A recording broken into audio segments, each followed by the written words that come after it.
በጎጃም ጠቅላይ ግዛት በተለያዩ ቀጠናዎች የሚደረገው የደፈጣ ጥቃት ተጠናክሮ ቀጥሏል። በየቀጠናው ስምሪት የወሰደው የፋኖ ኃይል የጥፋት ዓላማውን አንግቦ እየተንቀሳቀሰ ያለውን የብልጽግና ኃይል ሙትና ቁስለኛ እንዲሁም ምርኮኛ ማድረጉን ቀጥሏል። አድማጭ ተመልካቾቻችን በዝርዝር እንመለከተዋለን። የህወሓት ታጣቂዎች በአማራ የሚሊሻ ኃይሎች ላይ ግድያ መፈጸማቸው ታውቋል። በወቅታዊ የአማራ ህዝብ የህልውና ትግልና የምሁራን ሚና በሚል የፋኖ የትግል እንቅስቃሴ የአማራ ፋኖ ሸዋ ጠቅላይ ግዛት ሰፊ ውይይት አደረገ። ሸዋ ጠቅላይ ግዛት በተከታታይ ከምሁራን ጋር የሚያደርገው ወቅታዊ ውይይት የቀጠለ ሲሆን በጣርማ በር ወረዳ መዘዞ ክላስተር በወቅታዊ ጉዳዮች ላይ ከ600 በላይ ምሁራንና አገልግሎት ሰጪ ወጣቶች በተገኙበት የአማራ የህልውና ትግል ሰፊ ጊዜ ተሰጥቶት ውይይት ተደርጎበታል። አድማጭ ተመልካቾቻችን እነዚህንና ሌሎች ተጨማሪ መረጃዎችን ይዘናል። ሰላም ጤና ይስጥልን። የጥቁር አንበሳ ሚዲያ አድማጭ ተመልካቾቻችን እንደምን አምሽታችኋል? ዕለተ ዓርብ ሰኔ 20 2017 ዓ.ም መረጃዎችን ይዘን ቀርበናል። ከዜናዎቹ ጋር ሰናይት አያሌው ነኝ። አብራችሁን ቆዩ። ወደ ዝርዝር መረጃዎች አልፋለሁ። በጎጃም ጠቅላይ ግዛት በተለያዩ ቀጠናዎች የሚደረገው የደፈጣ ውጊያ ተጠናክሮ ቀጥሏል።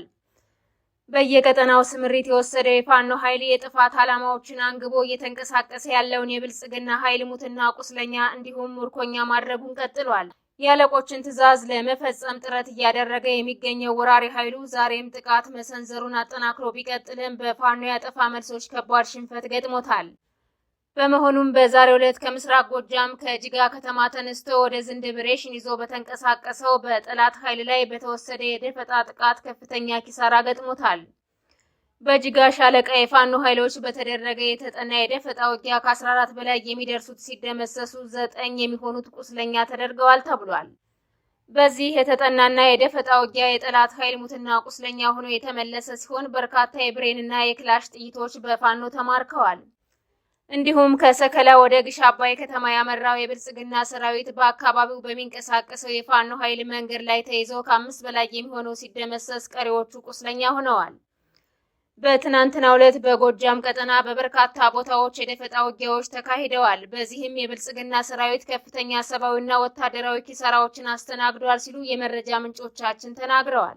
ዛሬም በተለያዩ ቀጠናዎች ግዳጅ የተቀበለው የፋኖ ኃይል ጠላት በገባበት በመግባት ሰራዊቱ ከባድ ሽንፈት እንዲያስተናግድ አድርጎታል።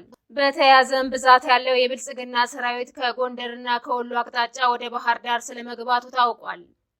ባህር ዳር ከተማ የገባው የብልጽግና ሰራዊት በርካታ ኃይሉ ወደ ሰሜን ጎጃም እየተሰማራ ስለመሆኑም ተጠቁሟል። እንዲሁም በወለጋ መስመር ከወለጋ ወደ ጎጃም ቀጠና በርካታ ኃይል ስለመግባቱ ተመላክቷል። ከብልጽግና ሰራዊት ጋር እየተደረገ ያለው ተጋድሎ በአራቱም ጠቅላይ ግዛቶች ተጠናክሮ ቀጥሏል። በዚህም አፋድ ጎንደር ጠቅላይ ግዛት በቅጥረኛ ኃይሎች ላይ እርምጃ መውሰዱን አጠናክሮ ቀጥሏል። በዚህም የተራራው ራስ ጉና ክፍለ ጦር ወርቃይት ብርጌድ የፋኖ ኃይሎች የጉና በየምድር ወረዳ የሚሊሻ ጽሕፈት ቤት ስራ አስፈጻሚውን ጨምሮ በብልጽግና ሰራዊት ላይ ጉዳት አድርሰዋል። የህልውና ትግሉን አጠናክሮ የቀጠለውና በተለያዩ ቀጠናዎች ግዳጅ የተቀበለው የፋኖ ኃይል ቅጥረኛ ኃይሎችን ጨምሮ በጠላት ኃይል ላይ እርምጃ መውሰዱን አጠናክሮ ቀጥሏል።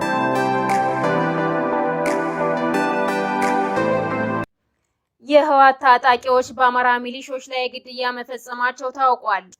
በወልቃይት ጠገዴ ወረዳ በግዛቸው ክፍለ ከተማ ጎብዬ በተባለ መንደር የህወሓት ታጣቂዎች ናቸው በተባሉ ኃይሎች በተፈጸመ ጥቃት 15 የሚሊሻ ኃይሎች ሲገደሉ ከ20 በላይ የሚሆኑት ታፍነው መወሰዳቸውን ኢትዮ 360 ዘግቧል።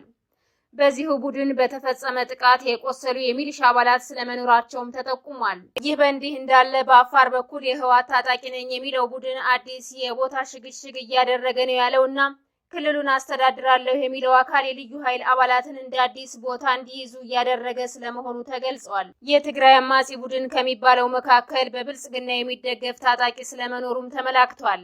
የነ ደብረ ጽዮን ቡድን የአፋር አማጺያን ከሚባለው ቡድን ጋር በድብቅ ተገናኝቶ እንደነበር የተገለጸ ሲሆን ከአፋር ወደ ትግራይ ተመልሰው በስምምነት ለህወሓት እጅ ይሰጣሉ፣ ከእነሱም ጋር ይቀላቀላሉ። ስለዚህም ጥብቅ ቁጥጥር ይደረግበት የሚል መመሪያ መውረዱም ተነግሯል። አሁን ላይ የህወሓት አማጺ ቡድን በማንኛውም ሰዓት ጥቃት ሊሰነዝር ይችላል በሚል የአፋር ልዩ ኃይል በተለየና በአዲስ መልኩ ተደራጅቶ ስምሪት ስለመውሰዱም ተጠቁሟል። በሌላ በኩል በትግራይ የተነሳው እሳት ወደ አፋርና ወደ አማራ ክልል እየተዛመተ ስለመሆኑ ተሰምቷል። በትግራይ ምስራቃዊ ዞን ሰሞኑን የተቀሰቀሰው ሰደድ እሳት ወደ አፋርና ወደ አማራ ክልል አዋሳኝ አካባቢዎች መዛመቱ ነው የተገለጸው። በዞኑ አጽቢ ወረዳ ሰሞኑን የተቀሰቀሰው ሰደድ እሳት በአካባቢው ያሉ ደኖችን ሲያወድም አንድም አካል ትኩረት ሰጥቶ ሊያስቆመው አልቻለም ተብሏል። ትኩረት አለመደረጉና እሳቱን በጊዜው መቆጣጠር ባለመቻሉ ደግሞ ሰደድ እሳቱ ወደ አፋርና ወደ አማራ ክልል አዋሳኝ አካባቢዎች በፍጥነት እንዲዛመት አድርጎታል።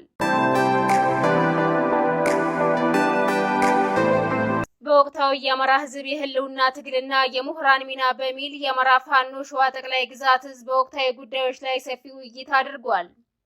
ሸዋ ጠቅላይ ግዛት ሕዝብ በተከታታይ ከምሁራን ጋር የሚያደርገው ወቅታዊ ውይይት የቀጠለ ሲሆን በጣርማበር ወረዳ መዘዞ ክላስተር በወቅታዊ ጉዳዮች ላይ ከ600 በላይ ምሁራንና አገልግሎት ሰጪ ወጣቶች በተገኙበት የአማራ የህልውና ትግል ሰፊ ጊዜ ተሰጥቶት ውይይት ተደርጎበታል። መድረኩን የመሩት የሸዋ ጠቅላይ ግዛት ዕዝ አመራሮች ለምሁራኑ የትግሉን ውስብስብነት ያስረዱ ሲሆን የአማራ ትግል የመኖር ያለመኖር ትግል ነው፣ ትግሉ የሁሉም አማራ ነው ሲሉ ገልጸዋል። ከተሰብሳቢዎቹ በተለይም ከፋኖ አንድነት ጋር በተያያዘ በሳል ጥያቄዎች የተነሱ ሲሆን ለጥያቄዎች መልስ በመስጠት መርሃ ግብሩ ተጠናቋል ተብሏል። ከሸዋ ሳንወጣ የአማራ ፋኖ በሸዋ ከሰም ክፍለ ጦር ነበልባል ብርጌድ ባደረገው ድንገተኛ ጥቃት በአገዛዙ ቅጥረኛ ኃይሎች ላይ ጥቃት ፈጽሟል። በትናንትናው ዕለት በሸዋ ጠቅላይ ግዛት በሚንጃር ሸንኮራ አንድ ፖሊስ ጣቢያ ላይ በፈጸሙት የቦምብ ጥቃት በፖሊስ አባላት ላይ ጉዳት አድርሰዋል ተብሏል። ፋኖቹ ወደ ቦታው ዘልቀው በመግባት በወረወሩት የቦምብ ጥቃት በፖሊስ አባላቱ ላይ ጥቃት ፈጽመው ምንም አይነት ጉዳት ሳያስተናግዱ ወደ ቦታቸው መመለሳቸው ነው የተነገረው። በኦሮሚያ ክልል ወለጋ ከጊዳን ወደ ነቀምት ከተማ የኦህዴድ አመራሮችን አጅቦ ሲንቀሳቀስ በነበረው የኦሮሚያ ልዩ ኃይል ላይ ጥቃት ተፈጽሟል። ከጊዳን ወደ ነቀምት የኦህዴድ አመራሮችን አጅቦ ሲጓዝ በነበረ ሁለት ፓትሮል ላይ በተፈጸመ ጥቃት ከ8 በላይ የሚሆኑት ዲቻ ተብሎ በሚጠራው አካባቢ መደምሰሳቸው ተሰምቷል። ባልታወቁ ኃይሎች በተፈጸመ ጥቃት አመራሮችን በማጀብ ላይ የነበረው የኦህዴድ ኃይል ሙትና ቆስለኛ ሆኗል። በጥቃቱ አመራሮች ላይም ጉዳት ስለመድረሱ ተመላክቷል።